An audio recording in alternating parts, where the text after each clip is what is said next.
Welcome to Shri Priya's all flavours channel. நம்ம தொடர்ந்து நம்மளுடைய சேனலில் திருப்பாவையினுடைய விளக்க உரையையும் ஆன்மீக தகவலையும் பார்த்துட்டு வரோம். அந்த வகையில் இன்னைக்கு 22வது திருப்பாவை பாசுரத்தினுடைய விளக்கமும் ஆன்மீக தகவல் ஒன்றும் பகிர்ந்துக்க போகிறேன். அதுக்கு முன்னாடி நீங்கள் என் சேனலை சப்ஸ்கிரைப் பண்ணலைன்னா சப்ஸ்கிரைப் பட்டனை கிளிக் பண்ணி சப்ஸ்கிரைப் பண்ணிக்கோங்க. பக்கத்தில் இருக்கிற பெல் ஐக்கானை கிளிக் பண்ணிங்கன்னா நான் போடுற வீடியோஸ்லாம் உங்களுக்கு நோட்டிஃபை ஆகும். இப்போ இன்னைக்கு ஆண்டாள் நாச்சியார் நம்மளுக்கு அருளி செய்த 22வது திருப்பாவை பாசுரத்துடைய விளக்க உரையை பார்க்க போகிறோம். அதுக்கு முன்னாடி அந்த பாடலை பார்த்துருவோம். அங்கன்மா ஞாலத்தரசர் அபிமான பங்கமாய் வந்து நின் பள்ளிக்கட்டிற்கீழ் கீழே சங்கம் இருப்பார் போல் வந்து தலை பெய்தோம். கிங்கினி வாய் செய்த தாமரை பூ போல செங்கன் சிறுகச் சிறிதே எம்மேல் விழியாவோ. திங்களும் ஆதித்யனும் எழுந்தாற்போல் அங்கன் இரண்டும் கொண்டு எங்கள் மேல் நோக்குதியேல் எங்கள் சாபம் இழுந்தேலோர் எம்பாவாய். இதுதான் இந்த 22வது திருப்பாவை பாசுரம். இந்த பாடல்ல நேற்றைய பாடலின் தொடர்ச்சியாக ஆண்டாள் நாச்சியார் கண்ணனிடம் என்ன சொல்கிறார் அப்படிங்கிறதா தான் இந்த பாசுரம் அமைஞ்சிருக்கு. அதாவது எங்களை நீ எப்படி ஆட்கொள்ள வர வேண்டும், கண்ணன் எப்படி நம்மளை ஆட்கொள்ள வரணும், நாங்கள் உன்னை எப்படி சரணடைந்தோம் அப்படிங்கிறதா மாதிரி தான் இந்த பாடல் அந்த போன நேத்திய பாசுரத்தின் தொடர்ச்சியாக இந்த பாடல் அமைஞ்சிருக்கு. முதல் 3 வரியில இறைவனை நாம் எப்படி சரணடைய வேண்டும் என்பதை ஆண்டாள் நாச்சியார் பதிவு செய்து காமிக்கிறார். முதல் 3 வரியை பார்ப்போம். அங்கன்மா ஞாலத்தரசர் அபிமான பங்கமாய் வந்து நின் பள்ளிக்கட்டிற்கீழே சங்கம் இருப்பார் போல் வந்து தலை பெய்தோம் அப்படிங்கிறார்.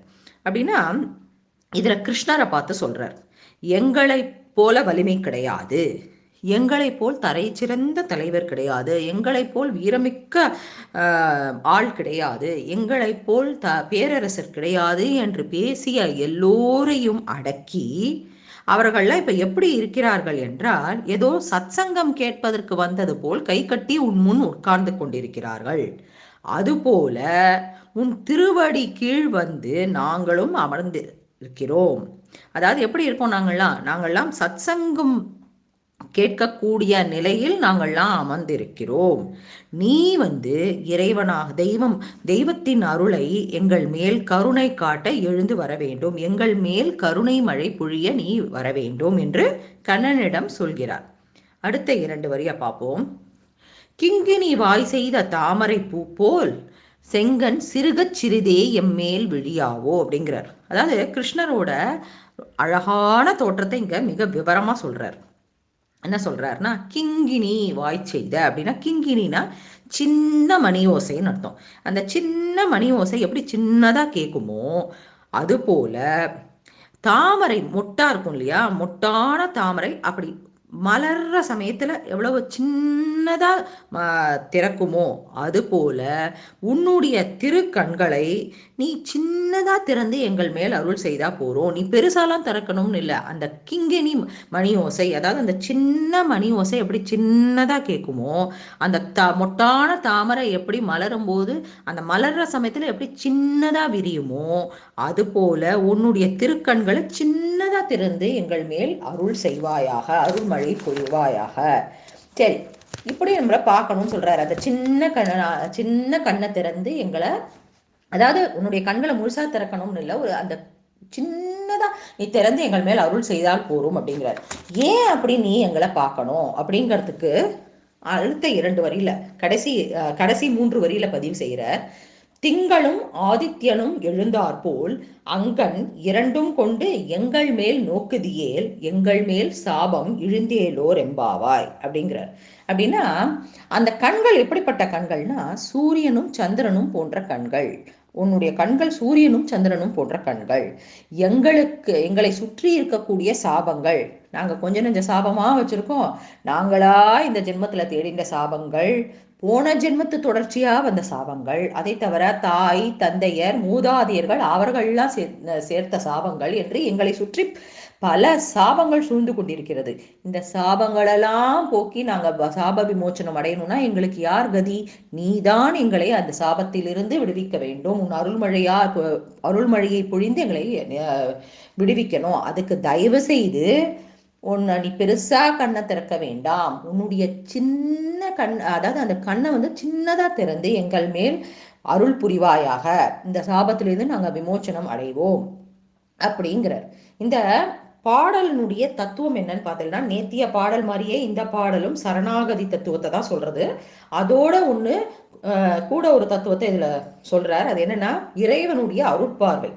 நாமெல்லாம் சொல்றோம் இறைவனை வந்து, அதாவது நான் வந்து கோயிலுக்கு போயிட்டு வந்துட்டேன், நான் சுவாமியை பார்த்துட்டேன், நான் வந்து சுவாமிக்கு நமஸ்காரம் பண்ணிட்டேன் அப்படின்லாம் சொல்றோம். அது அப்படி கிடையாது. இறைவன் நம்மை பார்க்க வேண்டும், அதுதான் முக்கியம். அதாவது ஆலயத்துக்கு ஏன் செல்றோம்? ஆலயத்துக்கு செல்லும் பொழுது இறைவனுடைய கண்கள் நம்ம மேல் படும். அந்த ஆலயத்துல இருக்கிற அத்தனை அதிதேவதைகளுடைய கண்களும் நம்ம மேல் படும். அதனாலதான் ஆலயத்துக்கு செல்றோம் இல்லையா? அதாவது நாம இறைவனுடைய அருட்பாவை இருந்தாதான் நாம வந்து இந்த சாப விமோச்சனத்துல, சாபங்கள் பாவங்கள் இதுல இருந்தெல்லாம் விமோச்சனம் அடைய முடியும். உன்னுடைய அருட்பார்வை என் மீது பட வேண்டும்னு கேட்கிறோம் இல்லையா? அப்படின்னா என்ன அர்த்தம்? உன்னுடைய சின்ன கண்ணா, உன்னோட சின்ன பார்வை எங்க மேல பட்டு எங்களுடைய பாவங்கள் எல்லாம் போக்கி நாங்கள் உன்னுடைய அருளை பெற வேண்டும் அப்படிங்கிற தத்துவத்தை தான் இதுல சொல்லியிருக்காரு. அதாவது இந்த பாடலினுடைய விளக்கத்தை சின்னதா சொல்லணும்னா, கண்ணா எங்களை விட உயர்ந்த வீரர்கள் இருக்கிறார்களா என தங்களை பத்தியே பெருமை அடிச்சுன்றவங்களும், இந்த பரந்த பூமி ஆட்சி செஞ்ச அரசர்களும் எல்லாருடைய ஆணவம் அடங்கி மிகுந்த பணிவுடன் உன் பள்ளி கொண்டுள்ள கட்டிலை சுற்றிலும் சத்சங்கம் கேட்க வந்த பக்தர்கள் போல் காத்து கிடைக்கிறார்கள். அவர்களைப் போல நாங்களும் உன் அருகில் நிற்கிறோம். எங்கள் மீது கிண்கிணி சின்ன மணி ஓசை போல உன் தாமரை பூ முட்டிலேந்து மலர்றது போலவும் உன் சிவந்த தாமரை கண்களை சிறுக சிறுக திறந்து வழிக்க மாட்டாயா? சந்திரனும் சூரியனும் உதித்தது போல் அந்த கண்களை கொண்டு எங்களை பார்ப்பாயானால் எங்கள் மீதுள்ள எல்லா பாவங்களும் சாபங்களும் தீர்ந்து விடுமே அப்படிங்கிறார். இறைவனோட கடைக்கண் பார்வை பட்டால் போதும், சாபங்கள் கருகி போய்விடும். எப்படி அவனது பார்வையை நம்மீது திருப்புவது? மிக எளிதாக ஆண்டாள் பாடியிருக்கிற இந்த திருப்பாவை பாடல்களை மார்கழியில் மட்டுமல்ல, எந்நாளும் பக்தியுடன் படித்தாலே போதும். அதற்கு மேல் வேற என்ன வேண்டும்? இந்த மார்கழி திருப்பாவை பாடல்கள்லாம் மார்கழியில தான் படிக்கணும்னு இல்லை, எல்லா நாட்களும் படிச்சா அவள் சொல்லி இருப்பது போல் இந்த பாவையில் கோவிந்தா விக்ரமா போன்ற எளிய பதங்களை அந்த சொன்னாலே போதும், இறைவனோட கடைக்கண் பார்வை நம் மீது பட்டு நம்மளுடைய பாவங்கள் எல்லாம் விலகிடும். இதான் இந்த பாடலினுடைய உட்கருத்து. இன்னைக்கு நம்ம ஆன்மீக தகவல்ல என்ன பார்க்க போறோம் அப்படின்னா, பூஜைக்கு மலர்களை சமர்ப்பிக்கும் வழிமுறைகள், அப்புறம் ஒவ்வொரு தெய்வத்துக்கும் உகந்த பூக்கள் என்னென்ன அப்படிங்கிறத பார்க்க போறோம். மலர்கள் அப்படின்னா அது நறுமணத்தால் தெய்வீக வழிபாட்டுக்கு உகந்ததாக கருதப்படுகிறது. அதன் அழகான தோற்றம் நமது பக்தியையும் அழகுபடுத்தி விடுகிறது இல்லையா? பூக்களை கொண்டு வழிபடுவது நம் மனதிற்கு மட்டும் சந்தோஷம் அல்ல, பக்தி மற்றும் வாழ்க்கையின் முக்கியத்துவத்தின் அடையாளமாக கருதப்படுகிறது. ஒவ்வொரு தெய்வங்களுக்கும் விருப்பமான மலர்களை கொண்டு பக்தர்கள் பூஜித்தால் நிறைய நன்மைகள் உண்டு. அதனால நம்ம இந்த ஒவ்வொரு கடவுளுக்கும் உண்டான மலர்கள் என்ன, பூஜையை சமர்ப்பிக்கும் வழிமுறைகள் என்னன்னு பார்ப்போம். முதல்ல எப்படி மலர்களை சமர்ப்பிக்கணும் அப்படின்னா, அப்படியே எடுத்து அப்படியே போடுறது இல்லை. மலர்களை தெய்வத்திற்கு சமர்ப்பிக்கும் போது 5 விரல்களையும் பயன்படுத்த வேண்டும். கடவுளின் பாதங்களில் மலர்களை சமர்ப்பிக்க வேண்டும். இதுதான் மலர்களை சமர்ப்பிக்கிற முறை. ஒவ்வொரு தெய்வத்திற்கும் உகந்த மலர்கள்னு சிலது இருக்கு. விநாயகர் அப்படின்னு எடுத்துட்டேன்னா அவருக்கு சிவப்பு நிற மலர்கள் மிகவும் விருப்பமான மலராகும். பிள்ளையாருக்கு சிவப்பு நிற செம்பருத்தி இருந்ததுன்னா மிகவும் உகந்தது. அதை தவிர தாமரை, சம்பா, ரோஜா, மல்லிகை, மஞ்சள், ஆரஞ்சு நிற செம்பரத்தையும் பயன்படுத்தலாம். ரொம்ப விசேஷமானது அருகம்புல்.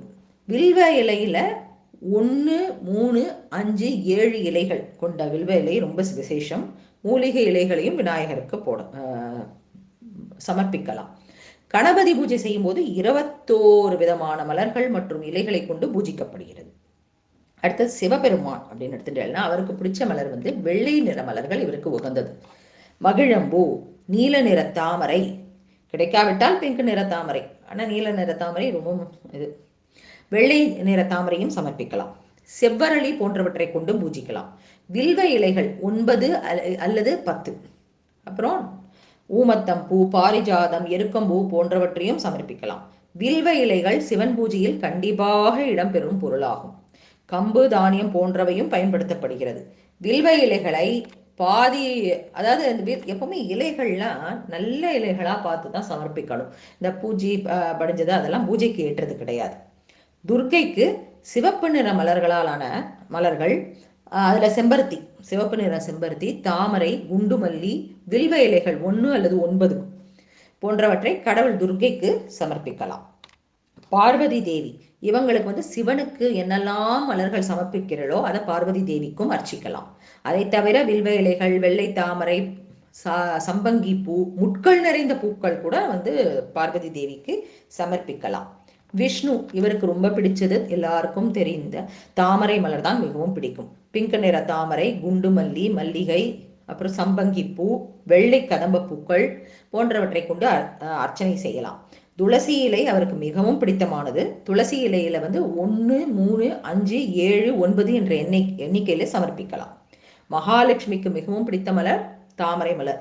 பிங்க் நிற தாமரை, மஞ்சள் சாமந்தி, நாட்டு ரோஜா, வில்வ பழம் போன்றவற்றை கொண்டு அர்ச்சிக்கலாம். அனுமாருக்கு துளசி மாலை. தத்தாத்திரேயருக்கு மல்லிகை பூ, வில்வ இலைகள், அத்திமர இலைகளை போன்றவற்றை தத்தாத்திரேயருக்கு அர்ச்சனை செய்வதற்கு பயன்படுத்தலாம். கிருஷ்ணர் துளசி இலைகள், அதாவது கிருஷ்ணருக்கு மிகவும் பிடித்தது துளசி இலைகள். நீல நிற தாமரை, பாரிஜாதம், நந்தியாவட்டம் போன்ற மலர்களை கொண்டு அர்ச்சனை செய்யலாம். பிரம்மா நந்தியாவட்டை மற்றும் வெள்ளை நிற தாமரை கொண்டு பூஜிக்கலாம் பிரம்மாக்கு. சரஸ்வதிக்கு வெள்ளை நிற தாமரை, வெள்ளை நிற பூக்கள் தான் ரொம்ப கொண்டு அர்ச்சிப்பதற்கு பயன்படுத்தப்படுறது. சனீஸ்வரருக்கு நீல நிற மலர்களை கொண்டு பூஜித்தால் நல்லது. அதில் சனிக்கிழமையில செய்யும் போது கூடுதல் பலன் கிடைக்கும். சூரிய பகவானுக்கு தாமரை மலர்களை கொண்டு பூஜிக்க வேண்டும். மகாகாளிக்கு மஞ்சள் நிற அரளிப்பூ கொண்டு பூஜிக்கலாம். எந்த மாதிரி மலர்களை சமர்ப்பிக்க கூடாது அப்படிங்கிறது இருக்கு. சிவனுக்கு தாழம்பூ கூடவே கூடாது. அதோடைய கதையை நான் இன்னொரு பதிவில் சொல்றேன். ஏன்னா அந்த பூ கடவுள் பிரம்மாவோட சேர்ந்து ஒரு பொய் சொன்னதாக ஒரு ஐதீகம் இருக்கிறது. அதனால தாழம்பூ சிவனுக்கு கூடாது. கடவுள் விநாயகருக்கு துளசி, தாழம்பூ போன்றவற்றை சமர்ப்பிக்க கூடாது. பார்வதிக்கு எருக்கம்பூ, நெல்லிக்காய் அதெல்லாம் சமர்ப்பிக்க கூடாது. ராமருக்கு அரளிப்பூவால அர்ச்சனை செய்யவே கூடாது. சூரிய பகவானுக்கு வில்வ இலைகளை சமர்ப்பிக்க கூடாது. பைரவருக்கு நந்தியாவட்ட பூக்களை சமர்ப்பிக்க கூடாது. இப்போ பூக்களை சமர்ப்பிக்கும் வழிமுறைகளை பார்ப்போம். நான் சொன்னேன் 5 விரல்களால தான் சமர்ப்பிக்கணும். கடவுளோட பாதத்துல தான் வைக்கணும். மாலை நேரத்துல பூக்களை பறிக்கவே கூடாது. பூக்களை பறிக்கும் போது கண்டிப்பாக செடிக்கு நமது நன்றியை தெரிவிக்க வேண்டும். அதனால்தான் பூக்களை பறிக்கும் போது ஒரு சின்ன மந்திரம், உங்களுக்கு தெரிஞ்ச ஓம் நம சிவாய் என்ன மந்திரம் தெரியுமோ அதை சொல்லி பறிக்கணும். ஒரு உதாரணத்துக்கு சொல்லணும்னா துளசியை பறிக்கும் போது சொல்ல வேண்டிய மந்திரம் ஒன்று சொல்றேன். துளசி அமிர்த சம்புதே சதாத்வம் கேசவ பிரியே கேசவார்த்தம் லுனாமித்வாம் வரதா பவ சோபனே. இந்த மந்திரத்தோட பொருள் என்னன்னா, துளசியே நீ அமிர்தத்துடன் உண்டானாய், கேசவனுக்கு பிரியமானவளானாய், நீ மங்களம் மிக்கவள், நீ உன்னை கேசவனுடைய பூஜைக்காக பறிக்கிறேன், எனக்கு வரம் தா என்பதுதான் இந்த மந்திரத்துக்கான பொருள். இந்த மாதிரி ஒவ்வொரு இவ்வளவு இந்த மந்திரம் சொல்லலாம், இல்லை சின்ன சின்ன மந்திரங்கள் சொல்லி பூக்களுக்கு நன்றி தெரிவிக்கிற விதமா தான் அதை பறிக்கும் போது நன்றி தெரிவிக்கிற விதமா சொல்லி அதை பறிக்கணும். நிலத்துல உதிர்ந்த பூக்களை எடுக்கக்கூடாது. நல்லா ஃப்ரெஷ்ஷா இருக்கிற பூக்களை தான் பறிக்கணும். வாடிய தூசி படிந்த மலர்களை பறிக்க கூடாது. மலராத பூக்களை பறிக்கவே கூடாது. நன்றாக மலர்ந்த பூக்களை மட்டுமே பறித்து பூஜைக்கு பயன்படுத்த வேண்டும். பூக்களை மொட்டுக்களை சமர்ப்பிக்க கூடாது. சம்பங்கி பூ, தாமரை மொட்டுக்களை பண்ணலாம். அப்புறம் தானம் வாங்கிய பூக்களை சமர்ப்பிக்க கூடாது. பூக்களை பறித்த பிறகு நல்லா அலம்பிட்டு அதை அர்ச்சனைக்கு பயன்படுத்தணும். அப்புறம் துளசி இலைகளை சங்கராந்தி மாலை நேரத்திலேயோ இல்லை பௌர்ணமி, அமாவாசை, ஞாயிற்றுக்கிழமையில மாலை நேரங்களை பறிக்கக்கூடாது. வில்வ இலைகள் கிடைக்காத சமயத்துல கடவுளுக்கு அந்த வில்வ இலைக்கு மட்டும் என்னன்னா, நீங்க வில்வ இலைகள் கிடைக்காத சமயத்துல அதையே நம்ம அலம்பி மீண்டும் பயன்படுத்தி கொள்ளலாம். இன்று நாம் ஆன்மீக தகவல பூஜைக்கு எப்படி நம்ம என்னெல்லாம் மலர்களை எந்தெந்த தெய்வங்களுக்கு உகந்தது, அதை எப்படி நம்ம மலர்களை அர்ச்சனைக்கு பயன்படுத்தணும் அப்படிங்கிறத பார்த்தோம். நாளை மீண்டும் ஒரு பாவை பதிகத்தினுடனும் ஆன்மீக தகவலுடனும் சந்திக்கிறேன். நன்றி. Welcome to Shri Priya's world flavours channel.